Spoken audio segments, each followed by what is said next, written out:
અમદાવાદમાં વરસાદી પાણીથી લોકોને હાલાકી પડી રહી છે। ગોતામાં રહેણાંક વિસ્તારમાં પાણી ફરી વળ્યા હતા। રહેણાંક વિસ્તારમાં ચારે બાજુ પાણી જ પાણી નજરે પડ્યું અને અમદાવાદમાં વરસાદથી લોકોને અહીંયા હાલાકી પડી। રહેણાંક વિસ્તારમાં પણ પાણી ભરાયેલા સામે આવ્યા। વરસાદ બાદ પણ શહેરીજનો મુશ્કેલીમાં મુકાયેલા છે। ગોતા વિસ્તારમાં રહેણાંક વિસ્તારમાં પાણી ફરી વળ્યા હતા। ગોતામાં રહેણાંક વિસ્તારમાં જ્યાં જુઓ ત્યાં પાણી જ પાણી નજરે પડી રહ્યું છે। જેણે રહેણાંક વિસ્તાર ન હોય કોઈ તળાવ હોય તેવા દ્રશ્યો જોવા મળ્યા।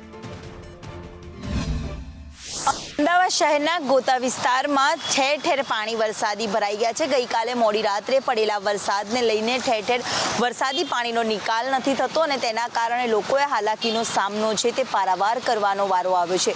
રેસિડેન્સ વિસ્તારો હોય કે પછી અમદાવાદ શહેરના અનેક રોડ રસ્તા હોય તેને લઈને પાણી જે ભરાવાના કારણે વાહન ચાલકોએ અને નોકરિયાત વર્ગોએ વહેલી સવારથી હાલાકીનો સામનો કરવાનો વારો આવ્યો છે। અમદાવાદના ગોતા વિસ્તારમાં આવેલા સિટી જન પાર્કની પાસે રહેણાંક વિસ્તારમાં વરસાદી પાણી ભરાયા છે।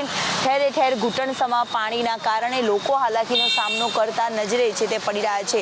દર વર્ષે ચોમાસામાં આ જ પ્રકારની સ્થિતિનો સામનો કરવો પડે છે ત્યારે પારાવાર હાલાકીમાંથી તંત્રને અનેક રજૂઆતો કરવામાં આવે છે તેમ છતાં પણ સમસ્યાનું નિરાકરણ નથી આવતું અને લોકોમાં પણ એ જ રીતનો રોષ છે તે જોવા મળતો હોય છે। ત્યારે વરસાદી પાણીને લઈને વાતાવરણમાં તો ઠંડક પ્રસરી છે। ચોમાસાએ તો ધમાકેદાર બેટિંગ તો શરૂ કરી દીધી છે પરંતુ આ પડેલા વરસાદના કારણે લોકોએ હાલાકીનો સામનો કરવાનો વારો આવ્યો છે। કેમેરામેન ઉપેન્દ્ર ત્રિવેદી સાથે દિવ્યા ચૌહાણ, સંદેશ ન્યૂઝ, અમદાવાદ।